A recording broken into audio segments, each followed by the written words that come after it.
ورجعنا لكم تاني بالكبدة الاسكندراني الإسماعيلاوي، ومعانا كبدة وقوانص قاعدين بنقطعها علشان هنعمل الفطار اللي النهاردة 9 يوم رمضان.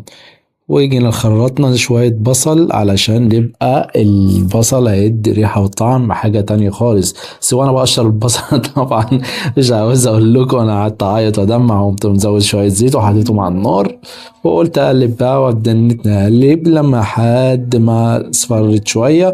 بعد كده حطيت حتة سمنة وقلبت وشوية بهارات وشوية ملح وبابريكا وشوية حاجات فلفل أسمر وحبهان وبهارات فراخ. هي بتمليني، خلي بالكم بس انتوا مش شايفين. وبعد كده اديت اللون الجميل اللي انتوا شايفينه ده. قمت مسقط عليها شوية القوانص، والقوانص ما شاء الله كانت حاجة تانية. قمت جايب مية سخنة من الكاتل ومسقط عليها المية السخنة تدي شكل تاني. بعد ما استوت شوية قمت حاطط شوية الكبدة اللي انت شفتها دلوقتي، وهحط شوية مية كمان شوية غطي عليها شوية. واول ما غطى عليها تحس قلت بقى وانا فاضي اعمل شويه فشار لشويه البنت الارقوده اللي عندي. قالت لي يا بابا بابا انا عاوز فشار والنبي قمت اعمل لها شويه فشار بالجبنه. وقلت هي فتره، وقمت حاطط الجبنه ومقلبها، وقمت حاطه في العلبه بتاعتها، اختارت اللون اللي هي عايزه.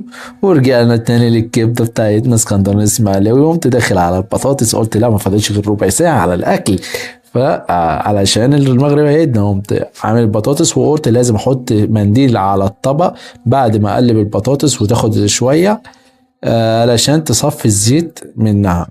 ودي تكفي يا دوب اتنين شوية البطاطس ده، وشوية ملح وشوية بهارات حاجات بسيطة كده.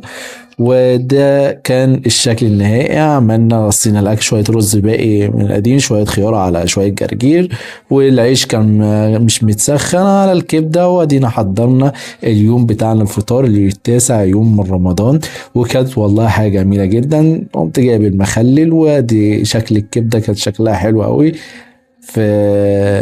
كان جميلة جدا. والبطاطس برضو اهي، والرز اللي هو الباقي بتاع البارح، والجرجير كان صابح، وشوية الخيار.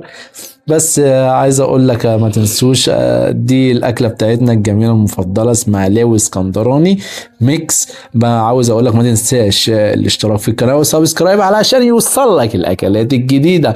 اوعى تنسوا الفلوج بتاعنا بتاع كل يوم في رمضان بنعمل شكل تاني، وده الاكل بتاعنا اللي عملناه في 9 يوم رمضان. كان اخر حاجه دي الصوره اللي انا عملتها في الاخر، ويا رب يكون عجبكم. وقول لي ايه رايك في الكومنتات.